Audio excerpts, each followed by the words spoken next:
I'm going to start today by just kind of talking about the road ahead here. So today, we're going to finish talking about developments interwar. This is what's called the interwar period. Of course, people at the time didn't know that. They would not have been pleased to interwar. You mean there's going to be another one of those horrifying things? This is generally the period from about 1918 to 1938. This is known as the interwar period. We started talking about interwar developments in Europe last time.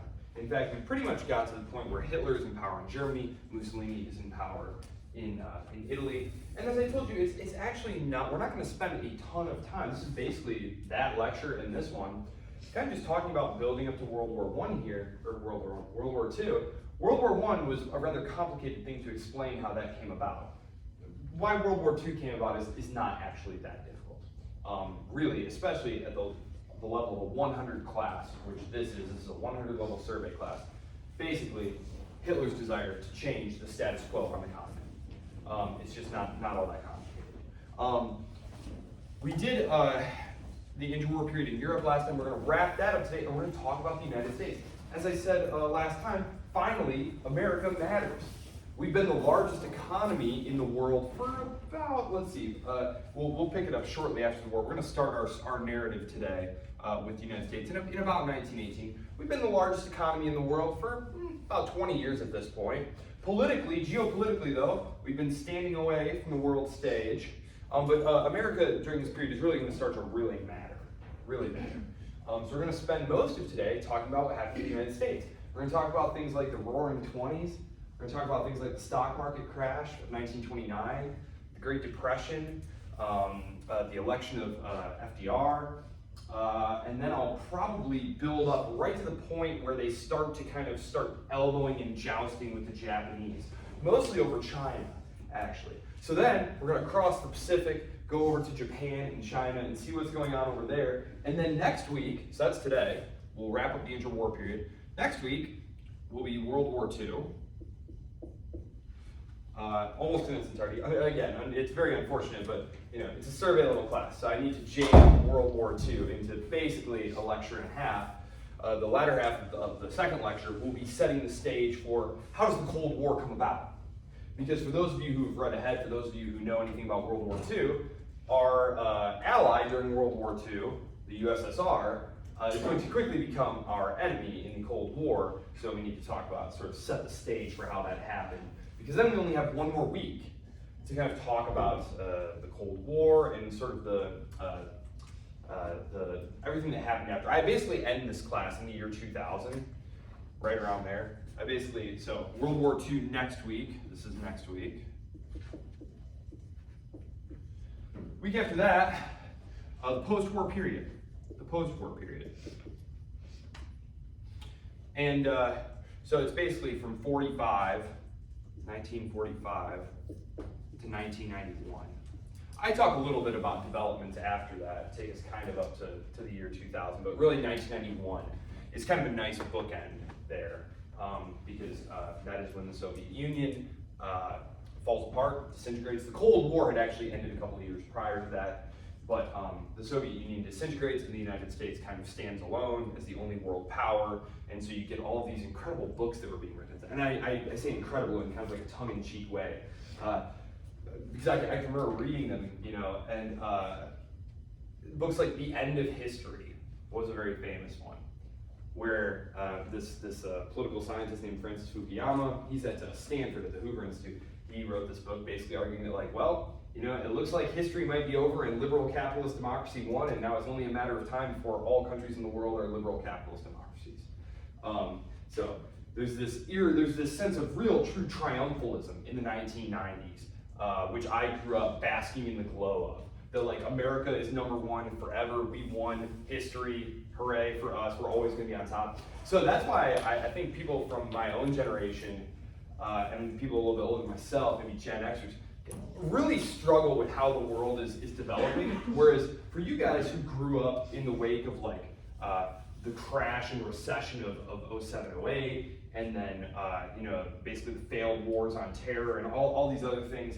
Maybe you don't have that same sense of like, wow, what happened?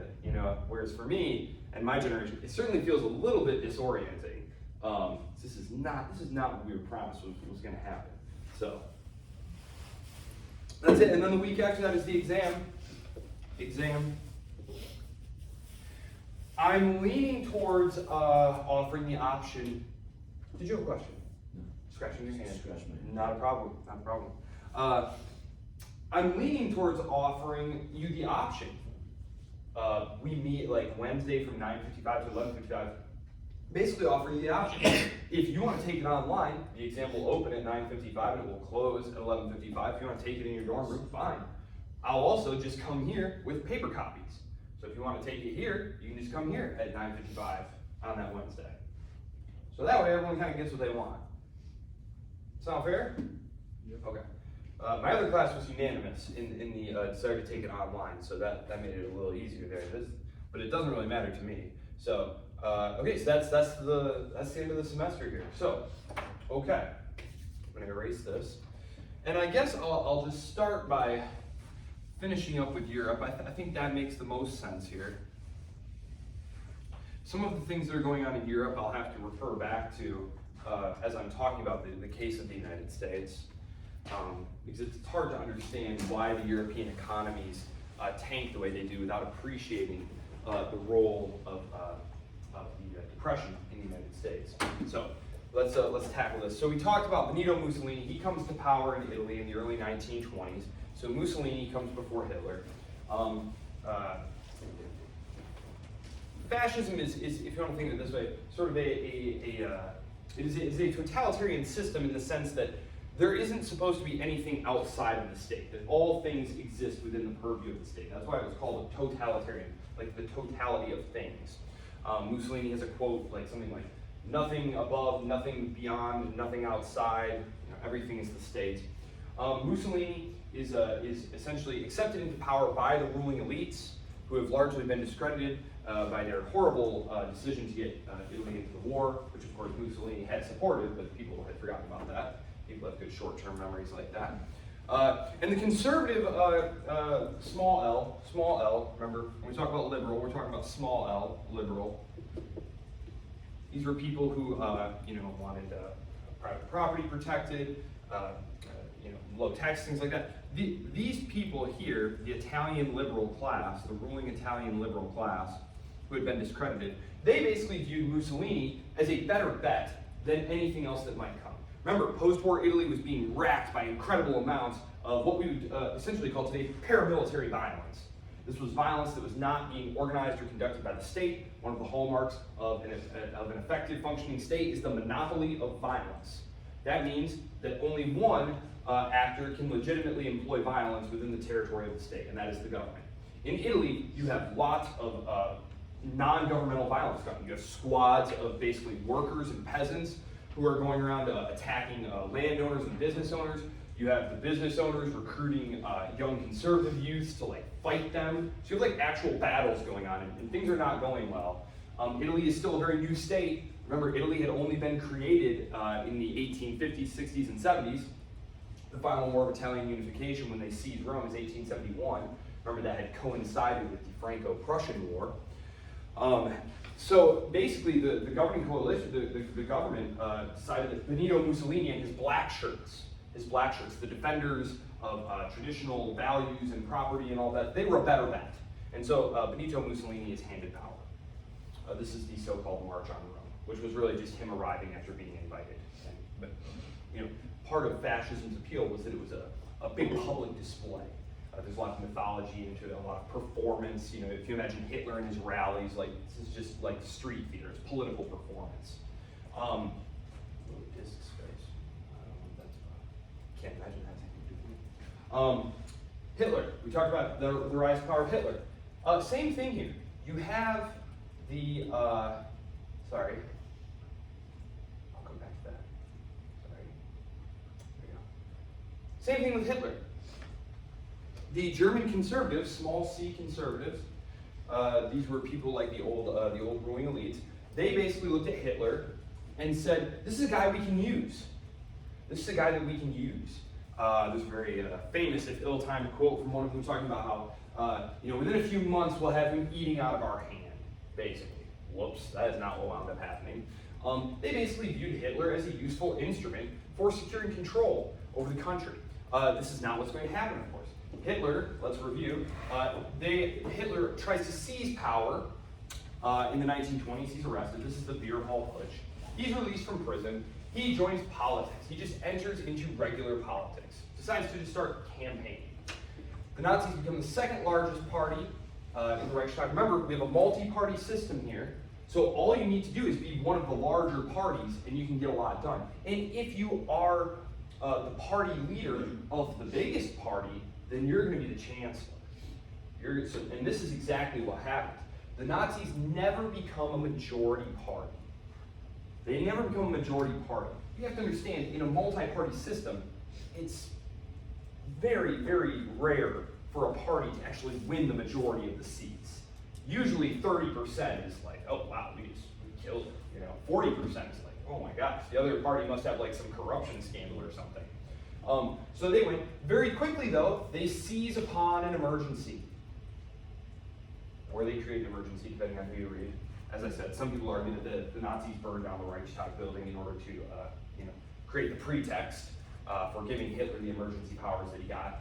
But by hook or by crook, or just by coincidental timing, never waste a good crisis, as the statists say, he gets all these emergency powers, and spoiler alert, he's never going to give them back. He purges the civil service, starts instituting loyalists all over the place. This is the first piece of openly anti-Semitic legislation, by the way. Very curious. There is going to be a lot of anti-Semitism. Obviously, you all know that the Holocaust happened during World War II. A point here about violence against Jews in Europe, because this was not something that was extraordinary at all. There was a long history of anti-Semitism in Europe. Part of this stemmed from the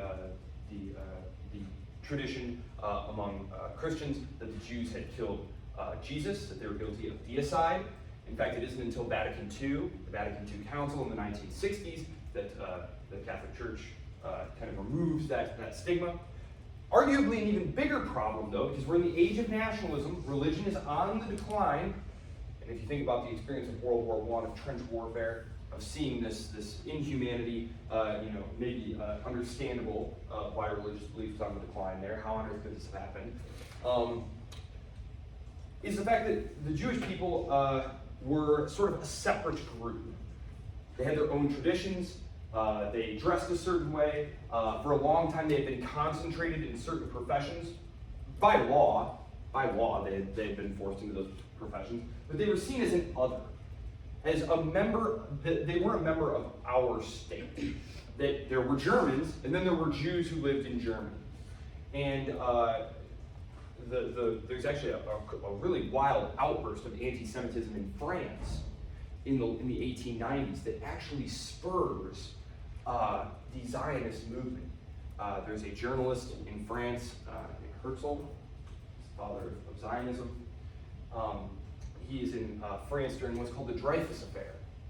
And this is where a French army officer who happened to be Jewish was framed by the military and spent a long time in jail, and it just turned into this this outpouring in the press and among the public of anti-Semitism, and it shocked Herzl because France was the capital of enlightenment and revolution. It had been the French revolutionaries who had removed that stigma from the Jews. During the revolution, they had passed laws removing all those strictures against the Jews, that they had to live in these ghetto-like communities and could only be in certain professions. And the famous quote was, "As a people, the Jews should be given nothing," meaning there can't be a separate nation of people within our nation. But as individuals, they should be granted everything. Meaning that that a Jewish person who lives in France, if they want to be a Frenchman, then they should be a Frenchman. That there's not going to be any special privileges for them as a group, but as individuals, they will have equal rights. And so France led the way led the way in in incorporating the Jewish community, the Jewish people, into European mainstream culture and society. And now here we are, a century later, there's this wild outburst of anti-Semitism and conspiracy, and it makes Herzl realize that the Jews will never be safe unless they have their own state, their own homeland. And this is the birth of Zionism. So I'll talk more about political Zionism and how we get the state of Israel in our like World War II wrap-up lecture on Thursday, because that's when that happens. So in the case of anti-Semitism in Europe was not unusual. In places like Russia, where the government really played on anti-Semitism as just a scapegoat, there would be pogroms. We're talking about levels of violence where like 50 or 60 people would just be killed. There would just be kind of spontaneous outbursts of anti-Semitism in the villages. They would target the Jewish shop owner or whatever, and they would kill the family or something. This is one of the things that really sours relations between Imperial Russia and the United States. They're just seen as kind of barbarous for their treatment of the Jewish people, who had there was much less anti-Semitism in the United States than in Europe. In Germany, the anti-Semitism is going to be coming from the top down. This is going to be government-organized anti-Semitism. There was a very large Jewish community in Germany going back a very, very long time. Jews actually experienced a great deal of toleration in German societies, in the German states. And so that's in part why there were so many there. It was way better to be a Jew in Germany than elsewhere. So there's not going to be spontaneous rioting among the German population that we hate the Jews and stuff. No, this is a government program instituted from the top down. And this Civil Service Act is the first hint that actually what Hitler was writing about in Mein Kampf about the Jews and stuff was he does actually believe that. Because there was does he believe that, or is it just like kind of propaganda, anti-Semitism is the socialism of idiots, that kind of thing. No, as soon as he gets into office, he starts enacting anti-Jewish policies. The Night of the Long Knives, remember, this is the period when Hitler has been made chancellor, he's been given these emergency powers, but within the Nazi party, he had rivals for power. Stresemann, the actual socialist leader, because it's the National Socialist Workers' Party, like it's the National Socialist Party, the actual head of the socialist faction, he has him killed, and then the head of the SA, remember we have the brown shirts and we have the black shirts, just remember Sound of Music. If you haven't seen Sound of Music, do yourself a favor this weekend and watch The Sound of Music. Who's seen The Sound of Music?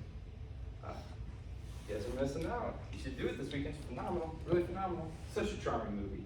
Anyway, and the Nazis are very peripheral. It's like just a couple minutes of Nazis. There's brown shirts and there's black shirts. Well, the brown shirts were sort of the paramilitary dudes, and there's hundreds of thousands of them, right? So when I say like, oh yeah, there's a paramilitary force, I don't want you to be thinking like, oh, there's like a group of militiamen marching downtown. No, I want you to think of like a basic army within the state. There's the German army, and then there's this massive 100,000 dudes in the brown shirts running around. The leader of that group was Ernst Fromm. He's a potential rival for power for Hitler, and the German military establishment doesn't like him, and Hitler is trying to make nice with them. So on the Night of the Long Knives, he basically uses the SS, which were his like personal dudes. These are the guys who wore black. They basically show up to these dudes' houses and just kill them all. I think like 30-something people overall were on the hit list, and they all get wiped out in the night, and Hitler has consolidated control over the German state and over the Nazi party, which is increasingly controlling the government, because that's who he's putting in power, in the bureaucracy and in the military. And eventually there's going to be rules passed that say, in order to hold teaching positions and stuff, you have to join the Nazi party. It's going to, the state and the party are going to sort of be fused into one. So, once he has consolidated power here, as we can see immediately, 1934. So, 1930 to 1934. Hitler, rise to power, consolidation of power. Now, immediately, he's going to set about enacting the other part of his policy. Because the other thing that he wrote about a lot and campaigned on a lot was that Germany had been very badly treated after World War I. That this was outrageous. That Germany was being blamed for starting the war. That wasn't true. Germany had been like the third power to declare war. This was outrageous. They were being forced to pay all these reparations, which they weren't paying those anymore, but that's besides the point. They were basically blaming the post-war settlement for everything bad that had happened in Germany. The hyperinflation, the communists rioting in the street and all that stuff that we talked about. Remember, they had stripped Germany of its territories. They had given some of it to the new Polish state. They had deprived the German people alone of self-determination. Remember? Self-determination. We need to give all these peoples of Europe their own states. And it needs to conform to the nationalist principle. And the Austrians, remember, the Austrian Empire had disintegrated. The Croatians had broken away. The Slovaks, and everyone had broken away. So now you just had little rump Austria. And little rump Austria was like, well, I guess we can join Germany now. And the powers were like, no. Remember, the Anschluss, the merger of Germany and Austria, the two German states together. That was part of the Treaty of Versailles. That could not happen. That was forbidden. Germany couldn't have a military. Germany's military was like the size of Latvia's. This was super insulting, right? Germany is a great power, a world power here, and we're being just treated like second-class citizens. So it's not very hard to see the appeal of Hitler, especially among the millions of guys who were still alive in Germany, for whom World War I had been the formative experience of their lives. And it felt like they had been betrayed and fought and died for nothing, their friends, and had sacrificed so much. So the ranks of the Nazi Party and of the fascist movement in Italy as well is going to be really populated by the ranks of those former Front Soldat, the people for whom World War I had been the formative experience of their lives. So these demobilized, disillusioned former soldiers are going to fill the ranks of the early fascist movements all over here, because there's going to be fascist movements all over it. All over Italy. Italy is the first one. They're going to be all over Europe. For example, in Romania, in Belgium, they're going to be all over the place, and almost uniformly, that's who's filling the ranks. So right away, renunciation of Versailles. Hitler basically calculates, correctly it turns out, that he can just rip up the Versailles Treaty and start rearming Germany. Just basically rip up the Versailles settlement. He calculates that France alone is too politically weak to confront him. It's not that France is not militarily and economically strong enough to beat up Germany at this point. It's actually true that even France, at this point in 1935, could, we know now in retrospect, have easily smashed Germany if they needed to. But they calculate that there's too much political instability in France. You need a unified government to direct action like a war, especially that's going to be very unpopular, right? The French people were not super thrilled with how World War I had gone. They lost an entire generation of guys. Basically 30% of a generation had been wiped out. And in Great Britain, I don't know how much I'll say, but I guess I'll say this. So after the war, Britain becomes its largest, this is when the British Empire becomes its largest size, post-1918. Now the British Empire is as big as it's ever going to be. This is maximum extent. But ironically, Britain is also weaker than it's ever been. Fighting the war had basically bankrupted it. And you also have lots of national independence movements breaking out in places like India, which was very critically important to the empire. And so they're needing to invest lots of resources in managing what's going on in India. They're actually going to massacre a large number of Indian protesters in what's called the Amritsar massacre. There's going to be an uprising in their new province of Iraq, and Churchill is going to order them to drop mustard gas on the Kurds. The Kurdish people in northern Iraq and eastern Syria and southern Turkey, drop mustard gas on them. They're going to bomb a bunch of Egyptians who are protesting. The British Empire is really struggling to keep itself together here, and economically it's really struggling. It's with the effects of the Depression.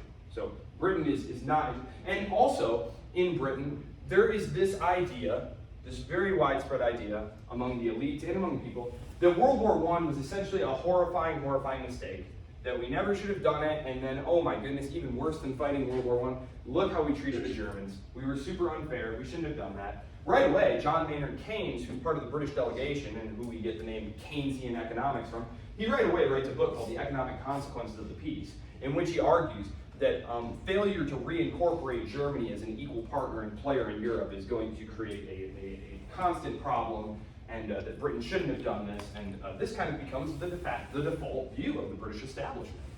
And so throughout the 1920s, the British establishment is actually working to try and lower the amount of reparations that Germany has to pay. It's basically trying to soften the blow. And so by the 1930s, all of these factors contribute to the notion that, correct, again, in Hitler's view, that Britain is not going to do anything.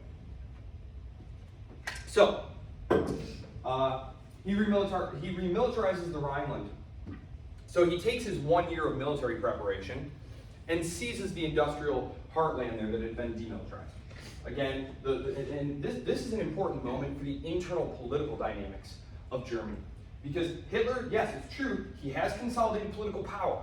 And yes, he has an agreement with the generals and stuff, but they're super uncomfortable with this. The generals tell Hitler, you know, if the French even send a battalion to confront us, we're going to have to retreat. This is suicidal. This is crazy. We shouldn't do this. Hitler calculates correctly, and he gambles and is proven correct. And this is one of several gambles that Hitler is going to make that convince the German military to go along with Hitler's plans. They had been prepared to, we know now, that had the Allied powers, the eventual Allied powers, Frankfurt, had they attempted to stop Hitler doing this, that the generals, the old Prussian military elite, who hated Hitler, they thought he was like a gutter snipe, upstart Austrian pig, you know? They were the old landed elite. Hitler was from like a lower middle class Austrian family. The German elites hated him. The actual Prussian elites, they loathed Hitler. We know now that they were ready to have a coup against Hitler, to remove him from power. But Hitler gambles, he's proven correct multiple times, and essentially wins their loyalty. They do eventually turn on him and try and assassinate him with like a briefcase bomb. It doesn't work, but that's who's trying to get him. The Anschluss, this is where they absorb Austria. The Sudeten crisis, basically Hitler argues, look, there's all of these Germans in Czechoslovakia. Because one problem with creating national states is that not everyone in these states was actually of that nationality. So in Czechoslovakia, this is what Czechoslovakia looks like, exact drawing, that's precisely what it looks like. It's like a picture. Remember, it was a combination of the Slovak population, the Slovaks, the Slovak peasantry, and the old Bohemian Czech heartland, Bohemian Czech lands. And remember, these had all been part of the Holy Roman Empire, and had all been part of the Austrian Empire. Well, when it's broken up at the end of World War I, we get Czechoslovakia, they make this thing. Well, right here, there was a large population of Germans. So you have lots of Czechs, right here. This is like maybe 70% of the population, you know, and this is like 90% of the population. There's like some Ruthenians, Ukrainians in here. But basically Hitler says, these Germans here, they're being mistreated.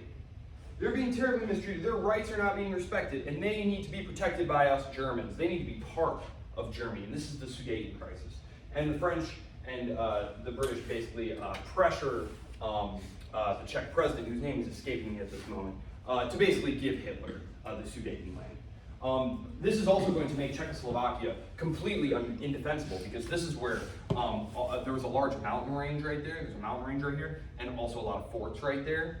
And once they have that, it's just all flatlands. It's just all simple flatlands. So,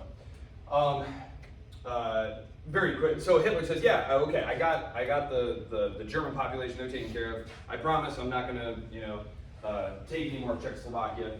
As you can see, the next year they occupy all of Czechoslovakia. So it's like a slow creep. Hitler would make a demand. France and Britain would fold. Hitler would take what he wanted. Then, 6-8 months later, he'd start saying, well, there's this other thing that's really bothering me too. And then, the Allies would fold on that, and he'd be like, okay, now I'm done. And then 6-8 months later, he'd be like, well, but then there's this other thing too that's really been bugging me. And finally, what happens is he demands the Polish corridor. There's a city called Danzig, which was a historically German city, and it was in the new Poland. Remember, they took part of Germany, locked it off, and gave it to the new Polish state. And it was technically, Danzig was supposed to be what was called an international city, meaning that it was like technically under League of Nations protection, but in point of fact, it was being controlled by the Poles. And Hitler did not love this, wanted it back, wanted some rights there. And the British government decides they've given it enough, they're going to make a war guarantee to Poland. They say if Hitler invades Poland, we will go to war, and that basically sets the table there, because Hitler is going to go to war over Poland. He first secures his Eastern Front. Remember, what was the huge problem that Germany had in the First World War? They had to fight a war on both fronts, exactly. That's why they had to invade Belgium, thus giving Britain the pretext to get in the war. Because they had to quickly knock France out, then zip back across the continent to go fight the Russians.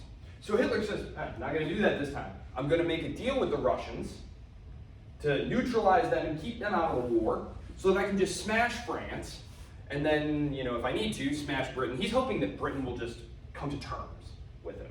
He basically says, look, Britain, we know that you didn't really want to punish us super hard. And we don't have any actual beef with the British Empire. You do your thing, we'll do our thing. We're just going to take over most of Central and Eastern Europe, and we'll go kill all the godless Bolsheviks and stuff. Just don't worry about it. And the hope is that the British government will just let this happen. They do not, as it turns out. So Hitler miscalculated there, just as the German government in the First World War had miscalculated that Britain would not get involved. But this is called the Molotov-Ribbentrop Pact. It's interesting because Joseph Stalin, had spent the 1930s essentially begging the British and French to make an alliance with him to keep Germany boxed in, because he was super duper scared that Hitler was going to target him. And the French and the British, though, they keep kind of putting him off. Number one, he's a godless communist, and they hate him for that. He doesn't respect private property. He's also, a monster. Obviously, he's killed millions of people at this point, and is in the process of killing them. What they would love, and they write about this in letters, and they give speeches in Parliament. What they were hoping would happen is that Hitler and Stalin would just fight each other, and that all the fascists and communists would just kill each other. Harry Truman actually gives a speech in the Senate where there's a debate about who should we give aid to, because America's not in the war initially, or neutral initially. And there's a debate of who should we help in the war? Should we help the Soviet Union? And Harry Truman basically stands up and says, if we see that the Germans are winning, we should help the Soviets. And if we see that the Soviets are winning, we should supply more arms to the Germans, and in that way we will see that as many of them are killed as is possible. So, very pragmatic view of the situation by Truman. He says fascism sucks, communism sucks, we should just have them kill as many of each other as possible. Well, Stalin recognizes that this is clearly what the Western powers are thinking, is well, it'd be better if we could just prod Hitler into go fighting you. So he makes a deal with Hitler. And the deal basically gives a large portion of Eastern Europe to the Soviet Union. So when Hitler invades Poland, a couple days later, the Soviet Union also invades Poland.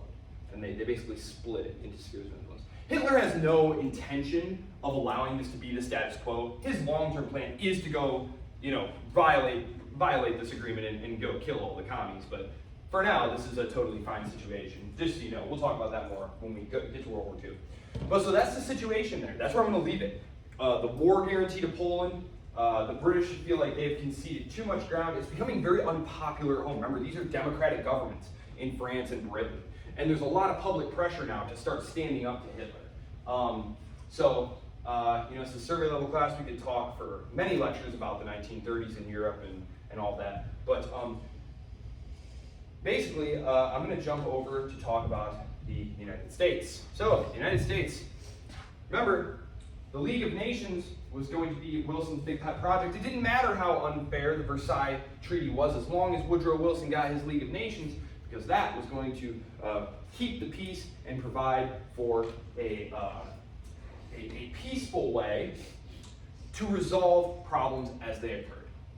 Well, the League of Nations was not terribly popular among the American people. The war was not terribly popular anyway. It was very difficult to get the American people into the war. Like I said, if it wasn't for the Zimmerman telegram, probably Woodrow Wilson could just not have stimulated enough interest among the American people to get us into war. Remember, his campaign that got him reelected was, I kept us out of this war. He had not won a majority the first time he had become president. Woodrow Wilson would never have been president if it had not been for Teddy Roosevelt. Teddy Roosevelt takes over for William McKinley. Teddy Roosevelt is William McKinley's vice president. William McKinley gets shot. Teddy Roosevelt becomes president, wins an election on his own, but says, look, I basically served 2 terms. Following the tradition of George Washington, I'm not going to serve another term. He handpicks his successor, named Howard Taft.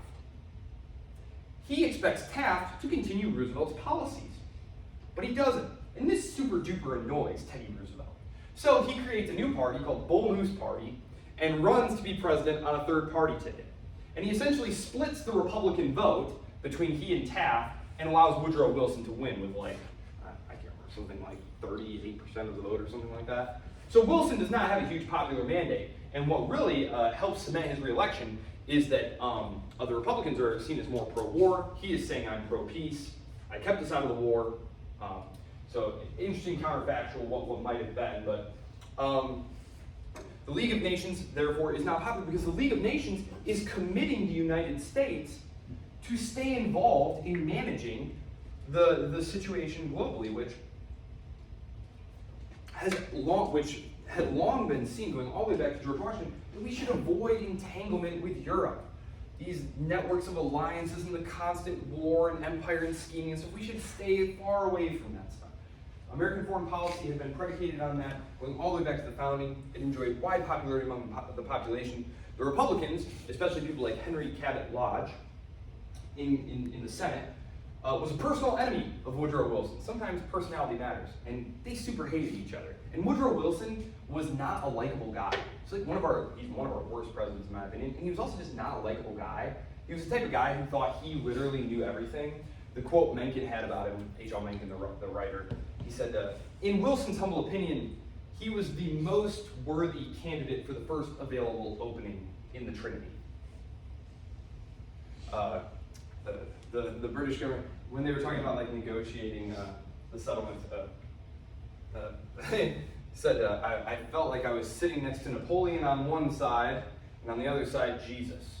Woodrow Wilson was just very preachy, was always lecturing you about how wrong you were being, and how if you only saw things correctly like he did, he's not a guy who rubbed people the right way. And he brings back the treaty and basically says, all right, ratify this treaty, we're joining the League of Nations. This commits the United States to police action. This is the critical point that Lodge seizes upon. Henry Cabot Lodge did not mind America going and dominating the world. He and Teddy Roosevelt and guys like him, they loved the idea of America as a great power, knocking into other great powers and fighting wars and stuff. Teddy Roosevelt, he spent the entire first part of World War I criticizing Woodrow Wilson in the press for being so weak and cowardly, and how if America had any self-respect, we'd get in there with all the other great powers and fight it out.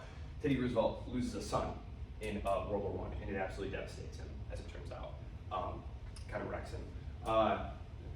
Personal note.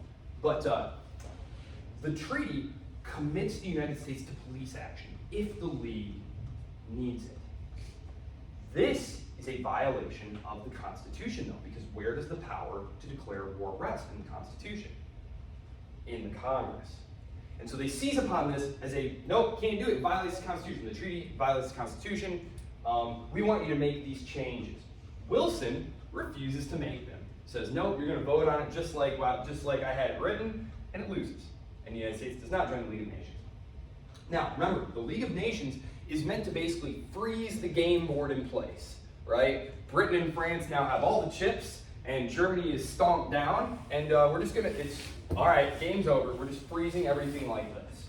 Once the United States refuses to back this situation, there's virtually no way that it's going to hold up. So that's all I'll say about the League of Nations. It does not work. The couple of times that they try and use the League of Nations, it's an illustration of what we call the coordination problem. In economics, we call it the coordination problem. So, for example, Italy invades Abyssinia. This is a modern Ethiopia. Italy was always trying to conquer Ethiopia. I don't know why. They always were trying to conquer Ethiopia. And so Great Britain, who is the world power, they are the big empire, they say, Italy, you violated the League of Nations, you're going to be punished now. So they go to put some sanctions on Italy. But the sanctions are ineffective, and the British very quickly drop them because they realize that, oh man, these sanctions are making the Italians more anti-British, and that pushes them more towards Germany, and so they drop it. So the League of Nations is totally ineffective. So The League of Nations tries to condemn, for example, Japan's invasion of China, which I'm going to talk about. And so they bring it up for a vote, and Japan responds by obviously pulling out of China. No, they pull out of the League of Nations. Japan says, oh, you want to punish us for invading China? We're just going to leave this League of Nations. The League of Nations is a pretty much complete failure.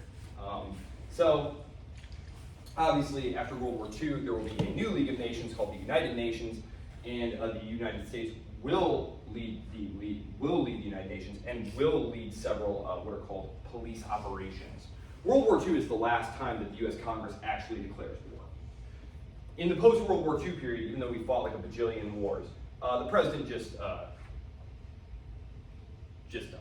Like sometimes Congress will authorize like an authorization of the use of force, which is just kind of like, we don't want to take responsibility for this, but if the president thinks that we need to do it, yeah, sure.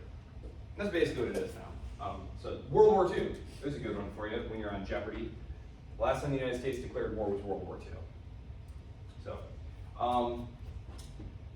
So what's going on in the United States? Well, the United States, they got bigger fish to fry. Who cares about the Europeans? That was a terrible mistake anyway. It's time for us to get rich. The 1920s are known as the Roaring 20s, right? Lots of great things are happening. There is right away an interesting crash that I'll mention here, a depression, the 1920 depression. It was worse than any single year of the Great Depression. Well, you never heard about it, right? You all heard of the Great Depression, right? Stock market crash. Never heard of the Depression of 1920 though, right? It was worse than any single year of the Great Depression in terms of the contraction of the economy. The president, who's elected, is a Republican, so it's time to get back to normalcy. Let's shrink the size of government. Government had expanded vastly during the war. Taxes had gone up. The government was starting to requisition materials. It's sort of the birth of big government. Income tax, the Federal Reserve, all of the things that we know and hate today, these are all born during this period. Harding refuses to intervene in the economic downturn because when businesses are going bankrupt and stuff, this is essentially a critical part of free market capitalism. You need to allow badly run businesses to go out of business so that more efficient businesses can take their place in the market. You can't just prop up failing businesses. This is not going to be sustainable long term. This is just pushing the pain down the road. So Herbert Hoover does do that. Harding says, no, I'm not going to do anything, and very quickly the economy wheels around and blasts off into the 1920s, which are a phenomenal decade of economic prosperity in the United States. I told you that Europe really has a really good 1920s. Yes, there's that famous episode of hyperinflation, but that was really just the German central bank trying to pay off reparations. They're just printing money. So like, okay, here you go. And that was kind of a dumb policy. But otherwise, things are great. Remember, this isn't World War II where you've been bombing cities and factories and things like that. The war ends and yeah, you just lost millions of guys, but the factories are here, the roads are here, everything's here. We can just start making consumer goods and get the economy back on track. And so the 1920s are good in Europe in terms of economic growth. Unemployment is stubbornly high in places like Great Britain. There are reasons for that, but beyond the point here. In the United States, though, things are really going to be great because you have the rise of consumer automobiles, like widely available consumer automobiles like the Model T. You have the electrification of factories and the widespread proliferation of assembly line work. And remember, the more goods you can produce, the cheaper those goods become. And you have things like motors, individual gas-powered or electric-powered motors running different machines. Now, I know that doesn't sound like much, but prior to this, what would happen is, let's say we have a factory. This is exactly what the factory looks like, obviously. And it had all these different floors, and there were all these different things around. And there were machines on this floor, machine on this floor, machine on this floor. They all ran on one giant steam engine down in the basement, which was connected to all these other machines via a system, a very complicated system of like belts and pulleys and levers and wheels, if that makes sense. So it was not a terribly efficient way of manufacturing. Now you can just put individual little motors on each piece of equipment as necessary. And again, you have the electrification of factories, meaning now we can work all day. We can have a night shift. Everyone's excited about that, right? We can start working nights and weekends. All right, let's do it. Yeah, the economy is booming in the United States. There's also all sorts of innovations going on. We don't think about tech companies. Tech companies? Yeah, there are tons of tech companies being born at this time, like RCA. Is RCA still around? RCA? I remember I had an RCA stereo. You guys know what those were? It's like a radio. Golly. Sorry, this is just a lot to process. I'm old. Okay. Yeah, I was listening to a quote-unquote classic rock station the other day, and they played a Pearl Jam song, and I was like, oh God, this hurts so much. This can't be true. Then it got worse because they played a Third Eye Blind song, and I was like, oh, this can't be happening. Okay, RCA radio. RCA stereo, sorry. RCA stereo. You know, like one of these looking guys, something like this. Something like this, it had like a radio, you could put like a disc in there, you could put tapes in there, you could listen to things. Well, this was new at that point in time. This was new. And so there were like radio programs. There wasn't television yet. You guys know about television though, right? TVs, we still have those, right? Okay, good. All right. The birth of the radio though is really cool. There's like NBC is born, like the broadcasting company, and they had programs. You had news programs, and at night there'd be entertainment programs like mystery programs, where they'd have all these different actors and actresses in the studio, and it was like a play but on the radio, and you'd all sit around the radio and you'd listen to it. So this is the birth of radio. Portable radios are going to people's homes. Refrigerators, cars, all of these cool things are happening now, and the economy is booming. Because think about this, who washes their own clothes? You guys ever done laundry? Do you guys know about laundry? Okay, soon the robots will do that for us, and I'm super thrilled about that. I got like a bajillion kids, so I hate laundry. Okay, prior to the invention of washing machines, the way you had to do laundry is you had to get some water in the tub, and then you had like this, golly, how to describe this? Like a washboard. You know what a washboard is? Okay, so you had to take the clothes and, rub them on the washboard there, then you had to wring them out, then you had to clip them on the line, right? Okay, this is an insanely time-consuming process, right? The advent of washers and dryers mean you can just grab the clothes, throw them in there, slam the door, push the button, and you're on your way. Think about all the time that's saving. Now you can be doing all sorts of other productive things. Women are entering the workforce in very large numbers during this period because all of a sudden, all of the general household chores, which women had been primarily the ones doing, all of a sudden take a fraction of the time. I think about doing dishes, right? Doing dishes is not a horrible task. You think about it, if you spend 10 minutes doing dishes every single day, by the end of your life, you'll have spent like weeks doing dishes. Isn't that depressing? I think about that sometimes. I try not to think about it, but I do think about it. So I'm really excited for the rise of the robots. A little nervous. I'd be lying if I said I wasn't a little nervous, but I do hate doing dishes, so I'll take the risk. But this is so the stock market.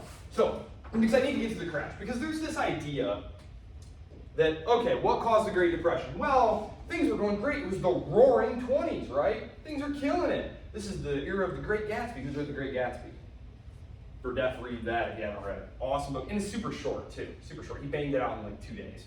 F. Scott Fitzgerald was a very undisciplined man. Ernest Hemingway, ironically, was the one who woke up every morning at like 5 a.m. and wrote for several hours. And he did it every single day. He was very diligent. F. Scott Fitzgerald would go weeks and weeks without writing, and then he'd get all drunk one night and like bang out like half the book. He's a very undisciplined fellow. But that was a brilliant book. Anyway, you should definitely read it. It's good. The movies, not so much. Sorry, the movies, not so much. The stock market. The stock market is taking off and starting to grow. Okay, the stock market goes from about 100, the Dow. The Dow is like the major blue chip companies. Goes from a level of about 100 to almost 400. I'm going to put almost, I think it's like 360 is what it tops out at. So you have the stock market here in 1921 is at about 100, the Dow Jones Industrial Average. These are the major companies, things like Ford, RCA. By the end of the decade, 1929, the stock market peaks on September 3rd, 1929. I don't know why I always remember that, but it is. It's September 3rd, 1929. 400, holy smokes. Think about if the stock market quadrupled. This means that if you put money in the stock market, it went up by 400% in 10 years. That's an insane year-on-year. I mean, just think about it, like, 400, dang, man, I wish, right? Things are killing it. Okay, so, but then the stock market crashes and we have a Great Depression, darn it. There's not a clear causal link here, though. And so I just want to be clear about that. The stock market crashing, it's not clear that this, for a long time, it was like, oh yeah, well, the stock market crashed and it gives a Great Depression. You know, if you read, books and stuff. Modern economists say that this is clearly not true. As we go through the evidence, this is clearly not true. The stock market crashes in 1929 for a number of reasons. And I'll talk briefly about them here. I'm just going to erase this. But the stock market crashes in 29. The Depression starts in 29 technically, but it starts in 29 because the economy is starting to contract. When you think about a recession, you hear about, are we headed for a recession? Are we headed for a recession? A recession just means the economy is not growing. So let's say the economy is 100. If the economy is growing, by plus 1% a quarter or something, okay, great. We've got 1%. We got 4% year-on-year growth. Well, a recession means that the economic activity is declining. Okay, economic activity is declining. The Depression is going to be a massive decline. The American economy from 1929 to 1934 is going to contract by 30%. This is not because the stock market crashed, though. The stock market does crash, and the reasons for this. Number one, there had been a large amount of buying. The stock market had zipped up 400%. That's a very large increase over a very short amount of time. You started to get people in the business press who were saying, I think things are a little overvalued. What do we mean by overvalued? It means that there's a price of a stock, and there's the earnings that the stock is generating. If you flip to the financial page, you'll see a PE ratio, price to earnings ratio. The historic average for US stocks is between 16 and 17%. That means the price is about 16 times earnings, okay? For most of the 1920s, it was about this rate. So yes, this is tremendous growth that's happening, but the US economy is growing. Profits are growing. In about late 1927, early 1928, we start to see that number increase, meaning that the economy is slowing down, business cycles happen, right? There are periods of growth, then it kind of slows down. This is a natural part of the business cycle. Things are starting to slow down in 1927, 1928, but people keep pouring money into the stock market, bidding prices up. That's how it happens, right? If you have stock that's $10 and I want to buy it from you, I have to offer you $10.01. And then if someone wants to buy it from me, they have to offer $10.02 and so on. And that's what keeps happening as more money keeps flooding in. The real problem here, then, is number one, the PE ratio is starting to go above its historic average. It starts to get close to like 28, which is almost twice the average. So people are getting a little skittish. You got people in the business press, people who are the leaders of these corporations saying, I think our stock's a little overvalued, actually. That's going to make people a little worried, right? If Warren Buffett wakes up and says, I don't think Berkshire Hathaway is worth what people are paying for it, that's probably going to cause some tremors to go through the market, right? Herbert Hoover, who's now the president, he's saying that he thinks the stock market is a little overvalued. So there's also been tons of buying going on, tons of rapid growth. People are looking to take some profits off the table. Big problem, a lot of people have started buying on margin. What does buying on margin mean? Margin means you only have to put down a small portion of the price of the stock. This varied from the low end, if you were a good regular customer, and we know you're a rich guy, 10%. You only have to put 10% down. If we don't know you, if we're a little sketchy about you, 25%. Which you're like, geez, OP, are you serious? 25% is all you had to put down? Yeah, that was like a worst case scenario. It was like you had to put 25% down. Now, the reason people were doing this is because the stock market just kept going up. So it was like free money.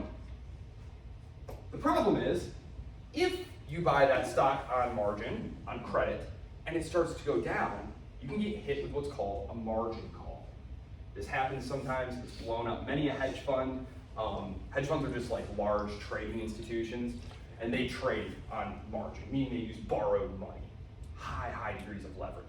What happens is, if your stock starts going down, the broker's gonna call you and say, yes, the value of your stock is no longer sufficient to cover the amount of money that we've loaned you. Because the idea here is, the stock is collateral. If you don't pay up, the broker can just sell the stock, and they have their money back, so no risk.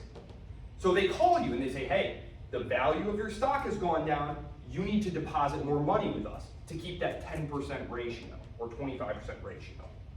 Well, a lot of people didn't actually have this money. They were basically just gambling that, okay, the stock's gonna keep going up. So these brokers, when the margin calls don't go through, when they say, okay, you need to deposit more money in your brokerage account, and they say, well, I don't have more money, they have to sell the stock.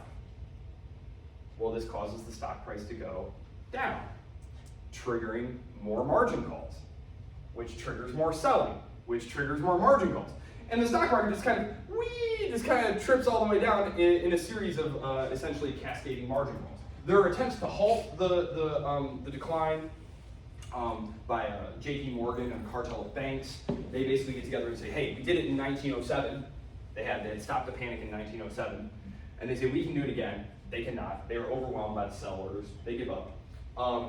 And the stock market crashes. It's not a huge deal though, really, it's not. Stocks were only held by about 6% of the population. Only about 6% of the population held stocks. And the stock market actually starts to recover. The stock market starts to recover, so that's in October. October is Black Thursday, that's the big day of the crash. Thursday, October 29th, the big crash there. By January, February, the stock market's starting to go back up. It's starting to go back up. And then it starts to tail back down. What we're having here is, remember, stock prices are a reflection of the price to earnings ratio. What's happening here, we were in 1929, and I had said at the end of 1929, the stock market goes, pew! But then 1930, it starts to recover, but now we're in 1930. Business activity is really slowing down. Now I'm going to start switching to talking about the Depression. I just want to show you here that the stock market crash is not what causes the Depression, and that it is the Depression then which continues to pound down stock prices. That initially stocks start to recover, but then we're really getting into the Depression, which I'll transition to talk about here, but corporate profits are going to go way down. Like I said, the economy is going to contract by 30%. Profits are going way down. That means the price of the stock, the earnings. The earnings, I got a little confused there. This is the price of the stock, these are the earnings. Earnings are going way down, that means the price of the stock is going to go way down, and there you go. And that's what happens. Joe Kennedy, Jack and Bobby's father, he made a boatload of his money during the crash because he bet that stock prices were going to collapse. So he shorted a bunch of stocks, like basically like a week before the stock market crashed, and that's where a lot of Kennedy money came from. So just fun fact. Okay, the Depression itself. What's going on? Well, if the Depression wasn't caused by the stock market crash, what caused the Great Depression? Well, as with most major historical phenomena, there is not one single reason that from 1929 to 1934, 30% of the U.S. economy was crushed. Because if you think about it, no factories were destroyed. The workers weren't suddenly like, oh my goodness, I can't remember how to make a shoe. Oh gosh, how do you work this machine? They can remember all that stuff. The factories were still there. The raw materials were still there. What happened? Well, a couple of things happened. First of all, there was something going on called deflation. That means the price level had been falling during the 1920s. Things were becoming cheaper, price levels were falling. Now, one thing that this does, I know this is going to be like super boring, but like interest rates. Interest rates are really important because you need businesses to borrow money to invest, to make things, and you need people to borrow money to buy things, especially these big ticket consumer items like cars and refrigerators and things like that. People weren't just like shelling out all the money up front, buying it on credit. When you have deflation, the actual interest rate that you see, let's say there's a 1% interest rate. And let's say there's 1% inflation. That means the price level is going up 1% each year. So 1% interest rate, 1% inflation. In 1 year, how much in real gains have you made? Did you make 1%? You made 0%, right? Because inflation wiped out your gain. Okay? So, if you have a 7% interest rate and 1% inflation, at the end of the year, you've made 6%. Good, okay. Deflation is the opposite process. Money is not becoming less valuable. You think about it. There's more money, the money's less valuable, that's inflation. Deflation is the opposite of that. Deflation is the opposite of that. Meaning that if you have, let's go deflation now. Deflation. If you have a 1% interest rate and there's a deflation of 1%, your return at the end of the year is actually 2%.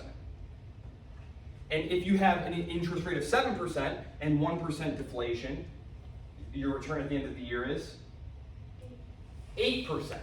Exactly. So even though interest rates looked really low, they actually weren't in what we call real terms. So there's what's called the nominal rate. That means the rate that you look at, you see, and it says, oh, the bank rate is 5% or whatever. But the real rate is the nominal rate plus the inflation or inflation. So this is what's called the real rate. So money was actually very expensive. If you think about the interest rate is like the price of money. How much does money cost? And money was very expensive. Money was actually very, very expensive. So if you looked at the nominal interest rate, the money was cheap, but when you look at the real interest rate, money was actually very expensive. So you have business activity that is slowing down as the decade is progressing. People have been buying things like gangbusters. During the war, there was rationing and stuff. This is one thing about war, and I'm going to talk about this when we get to World War II. It was not awesome to be like living during World War I or World War II. Even though like the United States wasn't being like invaded and stuff like that, there were no like consumer goods. My grandmother, who was an adult during World War II, my grandpa was overseas in Germany. She would tell me about like you get like ration cards and stuff, and you got like a tiny little bit of gas each week, and like you were expected to like turn in like any scrap metal that you found, and like it was not awesome. And so consumer demand is suppressed during wartime. The state starts spending all the money. What do they spend it on? Bullets, boots, airplanes, all that stuff. So at the end of the war, you have this explosion of pent-up demand. The same thing happens at the end of World War II. So you see this immediate burst of consumer activity. This is what's going on in the 1920s. And then things start slowing down. Okay? And so business activity is already slowing down because of the business cycle. Money is also super expensive. Okay? It's much more expensive than people think. This is the early years of monetary policy. Remember, the Federal Reserve is like 10 years old at this point. They are also doing a super bad job. Because they don't really understand the mechanics of what's going on here. We already saw this in Germany. The German central bank was like, well, we thought printing more money would cure inflation. It's like, why? As a modern economist, which I am, you look at that, you're like, how could you possibly think that? But that's what's going on here. So, business cycle, number one, business cycle. Causes of depression. One, business cycle. We were already headed for a little bit of a downturn anyway. Happens about every 10 years. Happened in 1920. Ready to happen again. Cost of money. Cost of credit. Number three. One thing I should say here about this too is there was a law that said that a certain amount of the money supply in the United States had to be backed by gold. And the central banks in the early 1930s start trying to attract more gold to themselves, and so they all start raising interest rates, competing with each other, thereby making the cost of money more and more and more and more expensive. So that's a problem that starts to occur. So I'll just note that the cost of money was getting very expensive. It was already expensive because you had deflation going on, so the real rate made money expensive. But now in the early 1930s, right after the stock market crash, at the onset of the Depression, the central banks of the various countries, from France to Switzerland to Great Britain to the United States, they start raising the nominal interest rate.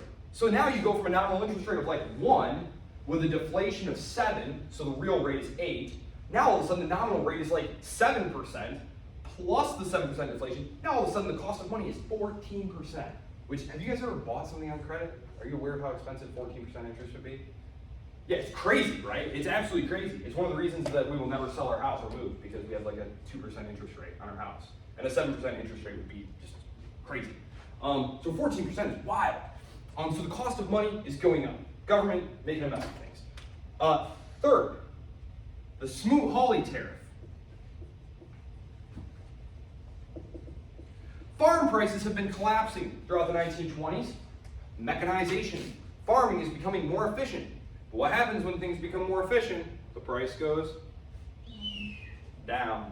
And if you're a politician, you're a smart politician, of course you are. You've always got your finger up to the breeze. There's some very politically important states right in the smack dab in the middle of the country. And they're all farming states, right? And are they happy that farm prices are going down? Well, this is great. Food is cheaper. No, the farmers are not happy about this at all. And so, being the wise politicians, you already say, don't worry, we are going to take care of you, politically important constituents. We're going to create a bill that protects you from all that bad foreign competition that makes sugar cost a penny a pound. We want it to cost $1 a pound to help you, the farmer. That's why things are so expensive at the store, by the way. These price supports, these still exist. This is the birth of these farm policies to keep prices high. That is the goal of these things, and they still exist. The Smoot-Hawley tariff initially begins life as a way to protect American farmers from cheap competition to keep the price high. But as so often happens, as the bill is making its way through Congress, Congressman Bill adds something and Congressman Marie adds something, and before you know it, it's this huge bill of tariffs protecting special U.S. businesses and interests from foreign competition to keep their prices high, because profits are starting to fall, earnings are starting to fall, business activity is slowing down. We want to keep those prices up, keep profits up. So they passed this bill. It's called the Smoot-Hawley tariff. One of the worst tariffs ever. It raises the tariff rate to above 50%. Above 50%. It's a huge tax. And other governments immediately responded by enacting their own massive tariff. So it really turns the screws on global trade at a moment when it would be better if we were not doing that, right? In the case of the United States, global trade was a very small part of the economy, about 5%. So the United States, it's a drop in the bucket. It's one of 10 things that make the Great Depression bad, right? But in terms of the other countries of the world, it's absolutely devastating. This is one of the reasons that the Japanese make their move into China when they do. They attack China right after this because they realize, oh my gosh, Japan, you know Japan, right? Like, it's a tiny little island with no natural resources or anything like that. It's entirely dependent on global trade. All of a sudden, global trade is shutting down, and Japan realizes, oh my gosh, all my export and import markets are closed off to me. I need to go capture some. And that's why they invade China when they do and start seizing large chunks of it, so they have their own captive market of raw materials and labor and all that stuff. So that's why that happens when it does. So the Smoot-Hawley tariff is a minor part of the American recession, the American Depression, but it's a huge part of the reason why the world goes into depression. Because America is pretty self-sufficient, but the rest of the world, like we said, Europe, very dependent on U.S. import and export markets. The banking failures and the stock market crash are really bad for Europe because they've been relying on Wall Street loans. So again, the crash doesn't really matter for the United States' case. It's not the reason the depression happens in the United States, but it is a major reason that bad things start happening in Europe. If you saw it, when did the Nazis first start sweeping to power? Right after the Great Depression, right? It's literally 1930, right? Stock market crash, German economy goes in the tank, the Nazis start winning. They had been polling at 6, 7, 8% prior to that. Nothing special. Smoot-Hawley tariff. But I think one of the biggest things, maybe the biggest thing, is the bank failures.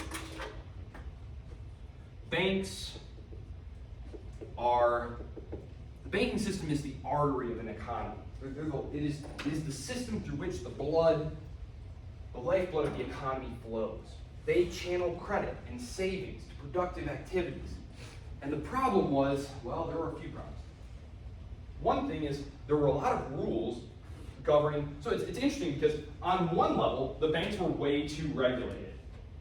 They couldn't have multiple branches in a lot of cases, which led to banks being like single little banks in one town whose loans were all to that one town, meaning it was entirely undiversified. If something happened in that town, that bank was going to fail and all your savings were going to be wiped out. So on the one hand, there was too much regulation. You didn't allow branch banking and large-scale networks of banks like we see today. There were like 9 or 10 or 12,000 banks in the United States, individual banks.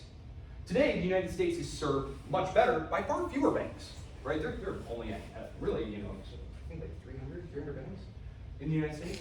At the time, there were many thousands of them, and it's because you couldn't open multiple branches. In a lot of cases, these were state regulations. They were very similar. On the other hand, they were kind of under-regulated in the sense that there were all sorts of obvious conflicts of interest where you had commercial banks getting involved in investment banking, basically taking your savings and instead of just making some nice, solid, stable loans or holding onto that money or whatnot, making like very risky, adventurous loans, which might not pan out. So you had all these different things going on. The banks start to fail in part because of, well, let me just explain. A lot of these were regional, were local banks. America is still largely a rural society at this point. People are moving off the farms into the cities. This is happening. This is the grapes of wrath period where the farms are getting foreclosed on and people are moving to the cities. But as farm prices are falling, remember we said farm prices are falling, and the majority of banks are small rural banks whose loans are property loans to the farmers, but the value of farmland is going down because the value of crop prices are going down. And so these banks start failing in very large numbers because they're not diversified. They basically made all their loans to the local community. So like, Jeff's farm and Mary's farm and Bill's farm, well, these farms are becoming less valuable. The farmers aren't turning a profit. They can't pay back the bank. The bank can't make back the money that they sent out in the loan because the land is worth less. And so you just have a massive amount of bank failures. You start having thousands of banks failing. And if there's no intermediary, which is what a bank is, banks channel credit around the economy. They direct money from savers to people who want to borrow that money, to use that money to make investments, to grow the economy. That's what grows the economy, is business investment and making things. This really grinds to a halt.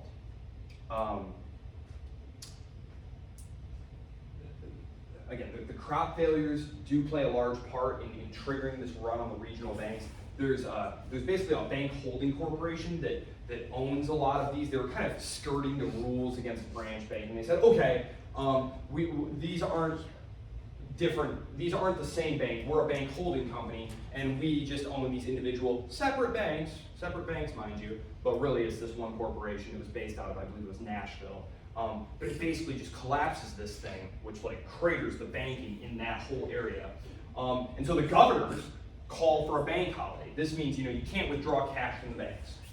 This causes other states to declare bank holidays on their own to try and forestall runs on their banks because people start panicking.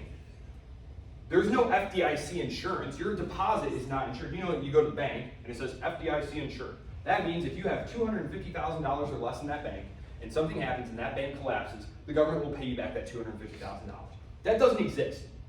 So bank runs were not uncommon at all. Because if you heard a whisper that like, hey, I heard the bank's in trouble, your life savings are in there. And if that thing collapses, your life savings are gone. Has anyone seen It's a Wonderful Life? Marion? No? Jimmy Stewart? Oh man, all right.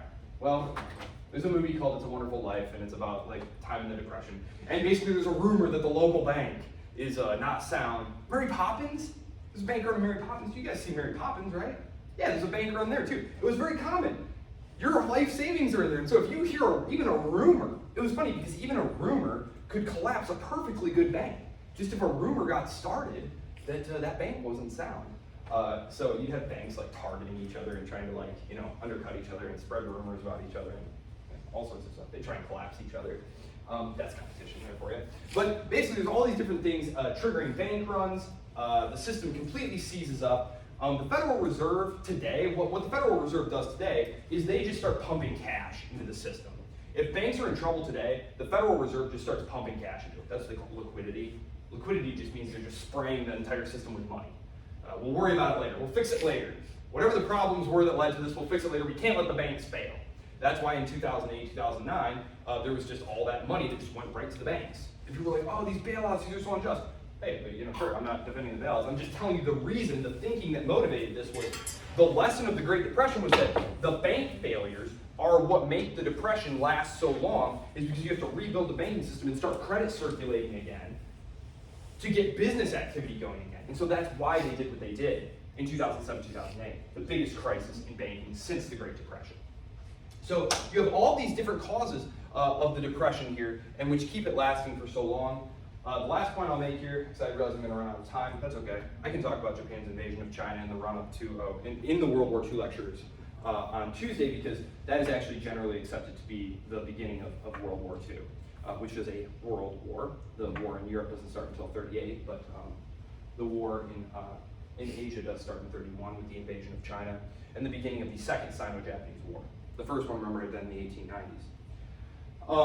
One thing I'll say here is that it is not true that the government was not doing anything. If you remember, I remember the back in the 2007-2008 financial crisis, Paul Krugman, New York Times, writing, we just got a bunch of Herbert Hoovers who are sitting on their hands and won't do anything. Incorrect. Herbert Hoover did not do that. Herbert Hoover was running around trying to do everything that he could. He was running massive budget deficits, creating public works projects, going into deficit spending. And interestingly, one of the last things that happens here that makes the Depression worse is right as all this is happening, Hoover is in office until 32. FDR is elected in 32. So it's Herbert Hoover from 28 to 32. So the first half of the Depression is all Herbert Hoover, all under Herbert Hoover's watch. He raises taxes. Oops. He raises taxes in 1931. This is a terrible idea, right? Money is already expensive, we're already lacking credit in the system, and now you're raising taxes in a recession. This is, terrible policy. But he did it because, oddly enough, FDR, who was campaigning against him, kept criticizing Herbert Hoover for all his deficit spending. Kept saying Herbert Hoover's destroying the country. Look at all the money he's borrowing. Look at all the deficit spending he's doing. Look at all the government intervention he's doing. He's ruining everything. And so Herbert Hoover was like, gee, golly, I'm going to lose this election if I don't get a balanced budget here. And so Herbert Hoover raises taxes, which was about as popular as you might think it was. And of course, FDR gets into office and then immediately starts doing even more of what Herbert Hoover does, right? Blowing up the budget deficit even more. So it's just one of those funny things of politics where, was this a calculated gambit on the part of FDR? Who knows? He was not someone who was known for writing down his thoughts. He was a very secretive person. Even his wife said that he literally trusts no one. I don't know anything about him. He was very secretive guy. So who knows why FDR did that.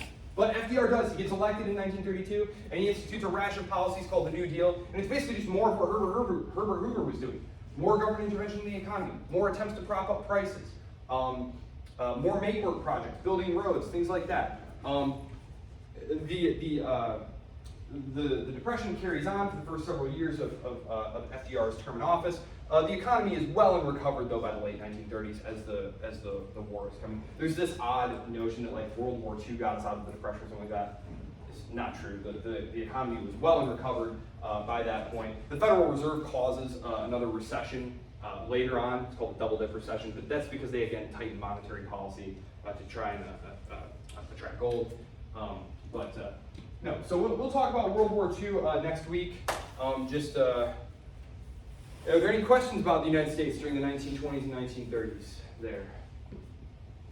This is the birth of really big government, though. This is it. I mean, now it's here to stay. There's going to be things like the National Recovery Act, the National Recovery Agency, where literally they're going to be dictating the prices that you can charge for food and different things. They had to have a government stamp on it. It was like a Blue Eagle stamp. You couldn't sell goods. 90% of the economy was under the supervision and purview of these agencies, and they controlled the price of wages, the amount of stuff you could produce. It was an incredible, unparalleled intervention during peacetime of the government into the economy, and it set a lot of precedents that are still in place for today.